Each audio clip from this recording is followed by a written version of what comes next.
America, Israel या राष्ट्रांनी संयुक्तपणे शनिवारी इराणवर जोरदार हल्ला चढवला. इराणच्या धार्मिक, राजकीय आणि लष्करी नेतृत्वाला या हल्ल्यामध्ये लक्ष्य करण्यात आलं.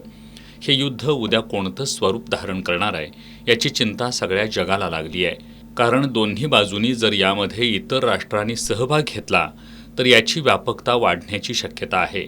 अशा युद्धजन्य परिस्थितीत इराण आणि इस्रायलसह आखाती देशात अनेक भारतीय अडकून पडलेत. सुरक्षेच्या कारणास्तव त्या ठिकाणची आंतरराष्ट्रीय हवाई वाहतूक रद्द करण्यात आली आहे. यामुळे या ठिकाणी नोकरीनिमित्त किंवा शिक्षणासाठी तसंच पर्यटनासाठी गेलेल्या भारतीयांची काळजी त्यांच्या कुटुंबियांना लागली आहे. कोल्हापूरचा विचार केला तर अनेक कोल्हापूरकर इराण आणि इस्रायल देशांच्या आसपासच्या Dubai, Abu Dhabi, Saudi Arabia, Iraq, Qatar अशा देशात वास्तव्याला आहेत. यामध्ये कोल्हापुरातले एक पत्रकार समीर मुजावर यांच्या 2 मुलांचा समावेश आहे. दोघंही मेकॅनिकल इंजिनियर म्हणून या उच्च पदावर तिथं कार्यरत आहेत. काल इराणकडून दिवसभर जोरदार मिसाईल हल्ले सुरू होते असं समीर मुजावर यांच्या मुलांनी सांगितलं. याबाबतची माहिती समीर मुजावर यांनी दिली आहे. काही महिन्यापूर्वीच कतारनं हे अनुभव केलेलं होतं. इराणनं ज्यावेळेला अमेरिकेच्या बेस कॅम्पवर कतारमधल्या हल्ले चढवले होते त्यावेळेला सुद्धा असंच वातावरण घबराटीचं होतं.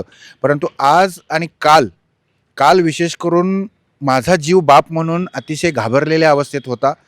कारण माझी 2 मुलं तिथं होती कार्यरत. सकाळी भारतीय वेळेनुसार 2.5 तास मागं असणाऱ्या या देशामध्ये ज्यावेळेला माझी मुलं कामावर पदावर हजर झालीत त्याच वेळेला नेमकं काही ठिकाणी इस्रायलनं केलेल्या, इराणनं केलेल्या या धमाकेदार हल्ल्यांचा स्फोट जाणवत होता, आवाज जाणवत होते. आणि कालांतरानं सगळ्याच कार्यालयांना, कर्मचाऱ्यांना सुट्ट्या जाहीर झाल्या आणि तात्काळ त्यांना आपल्या आपल्या घरात जाऊन जोपर्यंत सरकार सांगत नाही तोपर्यंत तुम्ही घराबाहेर पडू नये, कोणत्याही प्रकारचे मोबाईल मेसेजेस व्हायरल करू नयेत, व्हिडिओ व्हायरल करू नयेत, कोणालाही चुकीच्या पद्धतीनं काही गोष्टी सांगू नयेत, अशा सूचना त्यांच्या मोबाईलवर सरकारकडून देण्यात आल्या. आणि त्यांना अतिशय संयमानं परिस्थिती हाताळण्याच्या सूचना करून सरकार आणि तिथले राज्यकर्ते जे शेख आमिर तमीम बिन हमद अल थानी हे कतारचे राजे आहेत, त्यांनीसुद्धा अशा सूचना दिल्या, त्यांच्या मंत्रिमंडळानं सूचना दिल्या.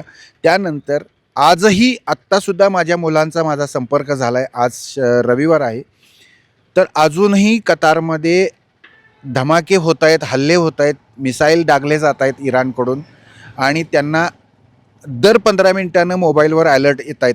परंतु तिथला देश जो आहे, कतार जो देश आहे, तो अतिशय ही परिस्थिती संयमानं हाताळतो आहे असं माझ्या मुलांनी सांगितलं आहे. आणि काहीही आम्हाला धोका नाही, आम्ही सुरक्षित आहोत, आम्हाला काही धोका नाही, तुम्ही कुठल्याही पद्धतीची काळजी करू नका, अशा पद्धतीनं माझी मुलं कळवत आहेत.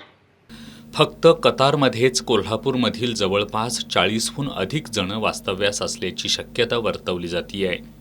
कतार मिनिस्ट्रीनं आतापर्यंत या हल्ल्यात 8 जण जखमी झाल्याचं आणि त्यातील 1 गंभीर असल्याचं जाहीर केलं आहे. सुदैवानं यामध्ये एकाही भारतीयाचा समावेश नाही. अशाच पद्धतीनं दुबई, अबुधाबी, सौदी अरेबिया या ठिकाणी सुद्धा कामासाठी आणि पर्यटनासाठी गेलेले कोल्हापूरकर अडकण्याची शक्यता आहे. भारतीय दूतावास सर्व बाबींवर लक्ष ठेवून आहे.